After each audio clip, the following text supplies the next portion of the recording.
Coming to the stage next, again, this is her first time ever going up, so give her lots of love. She's going to be great. You're going to love her. Give it up for Gina Hermosillo.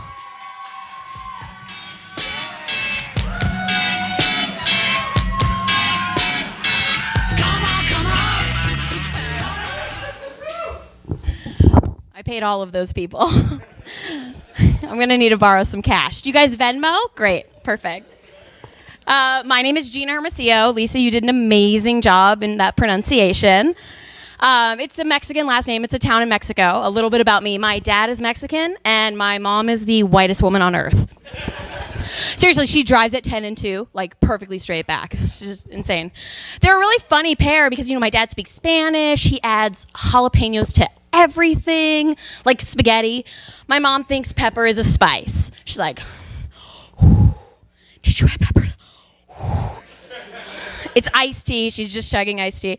My dad has like a short temper. Like he gets really mad really fast. Like we're driving on the highway. Someone passes him and he's like, speed on, bro. Hell ain't half full. My mom, I'm like, Dad, you passed everyone. Like, my mom, like, is more of the catch more flies with honey. I mean, she works at Pottery Barn, like what I'm saying? But it's funny because in a lot of ways they switch personalities. Like in a crisis, you want to be with my mom. She's cool under pressure. She's just like not too emotional. She gets it done.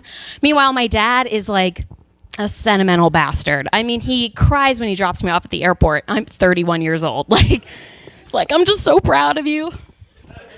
Like, you haven't seen my Tinder profile. Seriously, the man has not met a romantic comedy that he didn't like. And I used to think that was all dads. I thought, like, dads love romantic comedies. Mom likes Snapped on Lifetime. Like, I thought, is that not your setup? I should have known something was up when I was in 8th grade, and he volunteered to take my sister and I to see The Wedding Planner in theaters. Like, opening weekend, he was like, I will do that. I will do that. He still watches it when it's on HBO to this day. He's funny because he loves the bad romantic comedies. Like, if he liked the good ones, like When Harry Met Sally, or classics like Sleepless in Seattle, but he likes Leap Year. Like Amy Adams on TV, he's like, have you seen this one? Oh my God, it's great. She asks him to marry her. It's crazy. She's not going to end up with him, though. He ruins him immediately. I'm like, great, because I was never going to watch Leap Year, Dad. He likes Life as We Know It, which you don't get because no one saw it. It was a Katherine Heigl movie, and she's basically been dead for 8 years.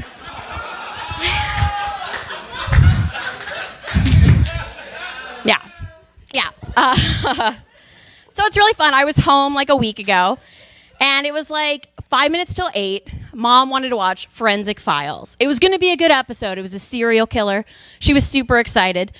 But we got a couple of minutes to kill before that we have to tune it over. So, of course, Dad's doing the dad thing, channel surfing. Click, click, click, click, click.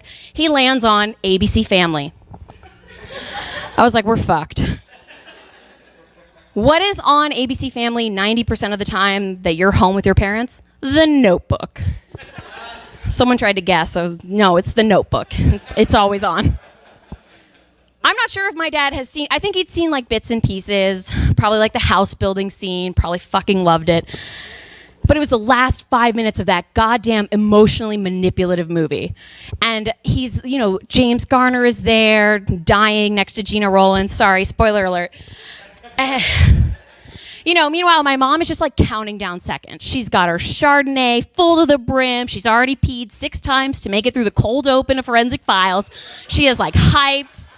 But she's a nice lady. She wants you to like her. She's not going to say anything.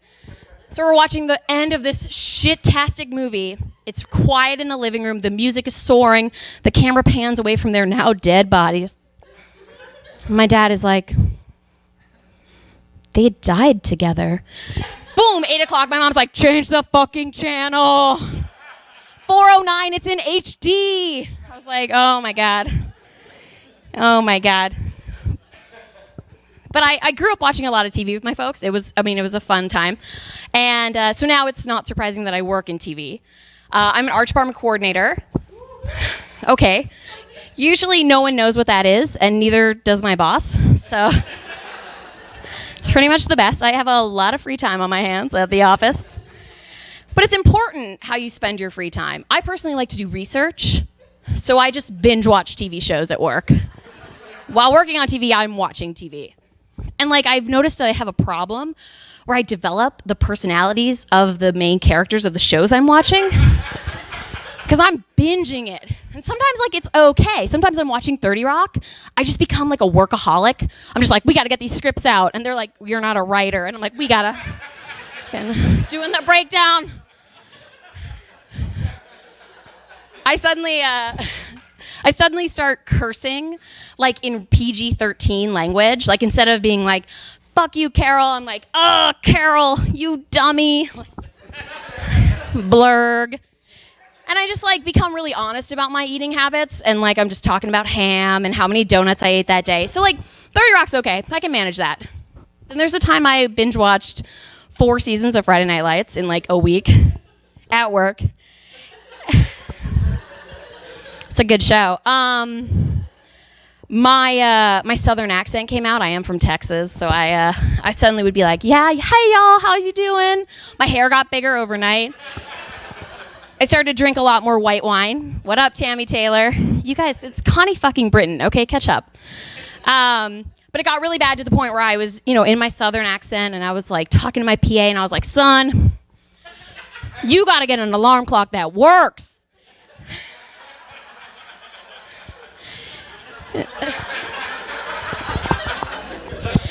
And she was like, I'm a girl, stop watching Friday Night Lights.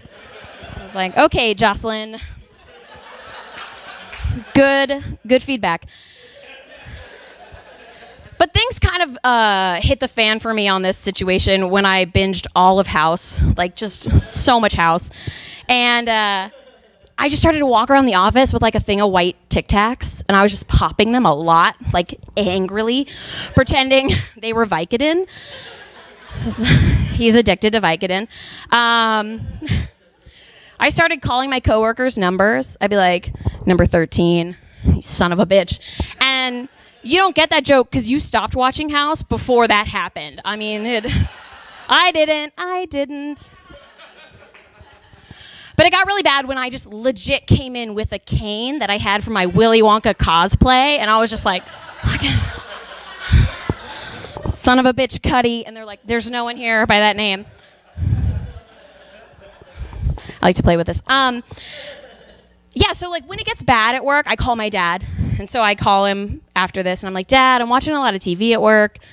Like, I can't snap out of it. Like, I'm just not doing my job. I think people are sort of noticing. Like, lately it's been 30 Rock. I think people just think I'm channeling too much Tina Fey. He's like, who's Tina Fey? And I'm like, Dad, Tina Fey. Like 8-season female head writer for SNL. She was on 30 Rock. He's like, nope, not ringing any bells. And I was like, she won the American Prize for Mark Twain Prize for Humor. She hosted the Golden Globes. Nope, still nothing. Big silence. And finally I was like, she started in that horrible romantic comedy Date Night. He was like, oh, Tina Fey. Thank you guys, you were great.